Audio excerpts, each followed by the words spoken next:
Hello friends, welcome to JC vlogs. இன்றைக்கி நம்மளுக்கு independence day. இப்போது இண்டிபெண்டன்ஸ் டே பற்றி இன்றைக்கி தெரிஞ்சுக்கலாமா? இண்டிபெண்டன்ஸ் டேயோட மீனிங்கை இப்போ நம்ம பார்க்கணும். முதல்ல அதை நம்ம தெரிஞ்சுக்கிறதுக்கு 230 கணக்கு போட்டு பார்த்தா 270 வருஷம் முன்னாடி போனால் 1957 வருஷத்துலேருந்து 1757 வருஷத்துலேருந்து 1947 வருஷம் வரைக்கும் இந்தியா பிரிட்டிஷ் ரூலில் இருந்துச்சு. எப்போல்லாம் பிரிட்டிஷ் 1857 நம்மளை கைப்பற்றினாங்கன்னா பேட்டில் ஆஃப் பிளாஸேன்ற வார்னால் நம்மளை கைப்பற்றினாங்க. பெங்கால் தெரியுங்களா?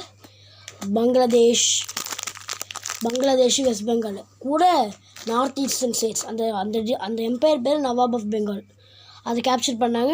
அப்புறம் 1857 வருஷத்தில் ஒரு ரிவோல்ட், ஒரு போர் பண்ணோம். அந்த கவர்மெண்ட் பிடிக்காமல். அதில் நம்ம தோற்று இந்தியா முதல்ல பிரிட்டிஷ் ஈஸ்ட் இந்தியா கம்பெனி தான் இது வரைக்கும் கண்ட்ரோல் பண்ணிருந்தாங்க. ஆனால் அதுக்கப்புறம் பிரிட்டிஷ் கவர்மெண்ட்டும் பிரிட்டிஷ் க்ரௌனும் ஈஸ்ட் இந்தியா கம்பெனிலேருந்து இந்தியன் கவர்மெண்ட்டை வாங்கி வச்சுக்கிட்டாங்க.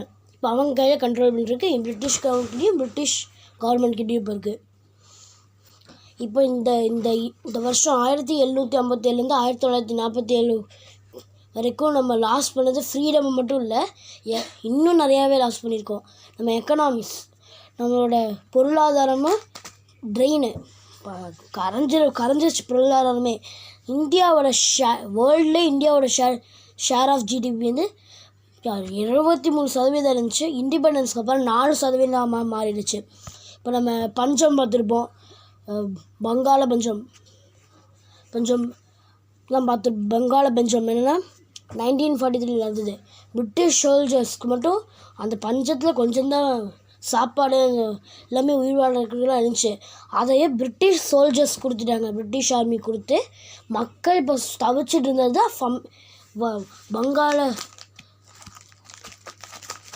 பங்காள பஞ்சம்னு சொல்லிகிட்ருக்கோம். நெக்ஸ்ட் என்னென்னா, இப்போ இவ்வளோவே பண்ண பிரிட்டிஷ் இதெல்லாம் பண்ணியிருந்தாலும் பிரிட்டிஷ் போகும்போது என்னெல்லாம் பண்ணிட்டு போயிருக்குன்னா, ரயில்வே பண்ணிட்டு போயிருக்கு, ரயில்வேஸ் ட்ரெயின் அதெல்லாம் பண்ணிட்டு போயிருக்கு. சட்டம் கொடுத்துருக்கு.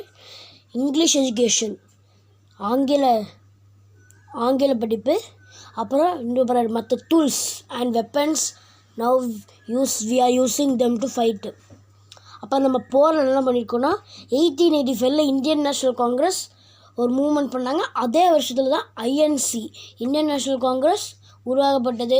Leaders like Gandhi, Nehru, Bose, Patel leader கூட சேர்ந்து நம்மள மாதிரி இருக்கிற மக்கள் எல்லாத்தையுமே கொடுத்தாங்க. அவங்க உயிர் எல்லாமே கொடுத்தாங்க. அப்புறம் நம்ம 1942 வரலாம். 1942 ஒரு மூவ்மெண்ட் பண்ணோம், குவிக் இந்தியா மூவ்மெண்ட். அதோட ஸ்லோகன் என்ன சொல்லியிருக்கோன்னா, டூ ஆர் டைன்னு சொல்லியிருக்கோம். அப்புறம் ஃபைனலாக 15 ஆகஸ்ட் 1947 இந்தியா ஃப்ரீ ஆச்சு. அப்புறம் 14 ஆகஸ்ட் 1947 பாகிஸ்தான் ஃப்ரீ ஆயிடுச்சு. அப்புறம் நம்ம ஃப்ரீடம் ஒரு பெயின் வழியில் தான் இருந்துச்சு. நம்மளோட சுதந்திரம் வழியோடு தான் இருந்துச்சு.